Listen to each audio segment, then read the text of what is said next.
And we're moving on to story number 8, Win Against Woke. As we head into 2026, we're gearing up for the midterms.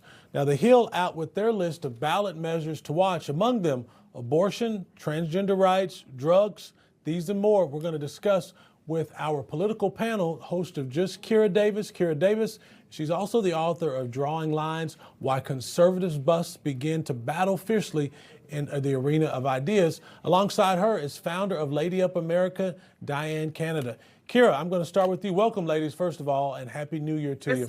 How do you think some of these are going to play out in the midterms? Kira, what's your expectation for these ballot measures and how they're going to do for turnout? Well, turnout is never really good in the midterms period. And I don't think that any of these ballot measures speak to anything that is going to get more people out, with the exception of maybe the abortion measures. However, I think we have found that the abortion topic, as predicted, the heat has really come off of it after that initial year post Roe v. Wade. Here in California, for instance, all our politicians do always run on abortion. However, abortion is enshrined in our state constitution. It's not even an issue here. They pull it out just for the emotion of it. And I think we're going to see a lot of that. I'm not sure how the ballot measures are going to do in states like Missouri or in Nevada. But again, in states like here in California, that's a non-issue. I think the ballot measures that are really going to have an impact and get people out are those that have to do with taxes. And some of the supermajority measures are really going to be controversial. They might not make it to the general public consciousness, but the parties are going to be fighting it hard. No, that's a good point. I don't know, Kira, because I think, the trans issue has become so deeply embedded culturally.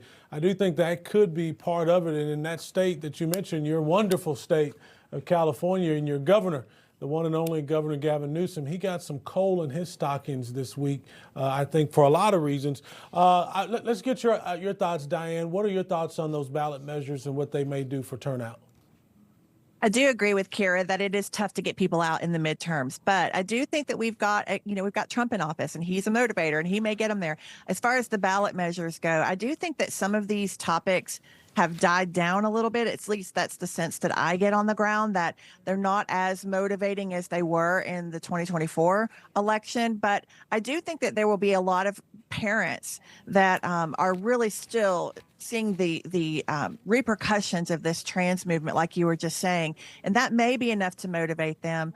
The abortion issues, it seems to me that what they're trying to do in a lot of states is tone some of that back, dial some of that back and tone some of that down, which is encouraging to me to see.